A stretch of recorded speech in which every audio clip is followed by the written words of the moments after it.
அர்ஜுனனுக்கு ஒரு சந்தேகம் வந்தது. ராமர் உண்மையிலேயே சிறந்த வில்லாளி அப்படின்னா அவர் தன்னோட வில்லினால் அம்பை கொண்டே சேதுவுக்கு பாலம் கட்டியிருக்கலாம்ல, ஏன் வானரங்களை வச்சு கட்டினாரு? இந்த கேள்விக்கு விடையை தெரிஞ்சுக்கணும் அப்படின்னு விரும்புறாரு அர்ஜுனன். பாசுபதாஸ்திரம் வேண்டி அவன் சென்று கொண்டிருந்த பொழுது ஒரு நதிக்கரைக்கு பக்கத்துல ஹனுமன் தன்னுடைய சுய உருவத்தை மறைத்து ஒரு சாதாரண வானரம் போல உட்கார்ந்து ராமநாமம் ஜெபிச்சிட்டு இருந்தாரு. இத பார்த்த அர்ஜுனன் அவர்கிட்ட போய், வானரமே, உன் ராமனுக்கு உண்மையிலே திறன் இருந்திருந்தால் வில்லினாலே பாலம் கட்டிருக்கலாம்ல, ஏன் வானரங்களை கொண்டு பாலம் கட்டினார் அப்படின்னு கர்வமா கேக்குறான். தியானம் கலைந்து ஹனுமன் எதிரே நிற்பது அர்ஜுனன் என்பதனை உணர்கிறான். அவனோட கர்வத்தை ஒடுக்கணும் அப்படின்னு நினைக்கிறாரு. வில்லினால் கட்டப்பட்ட சரப்பாலம் என ஒருவன் பாரத்தையே தாங்காது. அப்படி இருக்கும்போது ஒட்டுமொத்த வானரத்தோட பாரத்தை எப்படி தாங்கும்? அதனாலதான் கல்லினால் வானரங்களை வைத்து கட்டினார் ராமர். அதற்கு அர்ஜுனன், இந்த நதிக்கு குறுக்க நான் ஒரு பாலம் கட்டுறேன், அதுல நீ இல்ல, எத்தனை வானரங்கள் வேணா வரட்டும், உடையதான் பார்க்கலாம். அப்படி பாலம் உடைஞ்சிருச்சுன்னா வேள்வி தீ வளர்த்து அதுல குதித்து உயிர் துறக்கிறேன். பாலம் உடையவில்லை என்றால் என் ஆயிலுக்கும் உனக்கு அடிமையாக உன் தேர்கொடியில் இடம் பெறுவேன் அப்படின்னு சொல்றாரு ஹனுமன். உடனே அர்ஜுனன் தன்னோட அம்புனால பாலம் கட்ட துவங்குறாரு. ஹனுமன் ஒரு ஓரத்துல உட்கார்ந்து ராமநாமத்தை ஜெபிக்கிறாரு. அர்ஜுனன் பாலம் கட்டி முடிச்ச உடனே ஹனுமன் அது மேல கால் வைத்த உடனே சுக்குநூறு ஆயிடுது. பார்த்தாயா என் ராமனின் சக்தியை அப்படின்னு ஹனுமன் ஆனந்த கூத்தாட தொடங்குறாரு.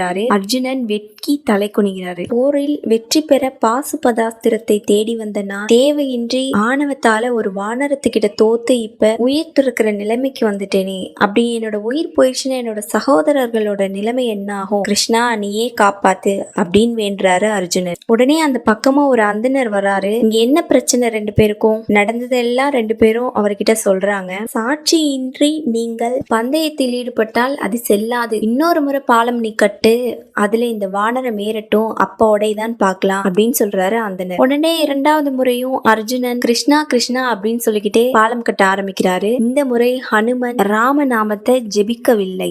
அர்ஜுனனும் பாலம் கட்டி முடித்த உடனேயே அதுல ஏறுகிறார், நிற்கிறார், ஓடுகிறார், ஆடுகிறார். பாலம் ஒண்ணுமே ஆகல. ஹனுமனுக்கு ஒரே குழப்பம். அந்தனரை நோக்கி, நீங்கள் யார் அப்படின்னு கேட்கிறார். அங்கு கிருஷ்ணர் காட்சி அளிக்கிறாரு. இருவரும் அவரோட காலில் விழுந்து ஆசியும் பெறாங்க.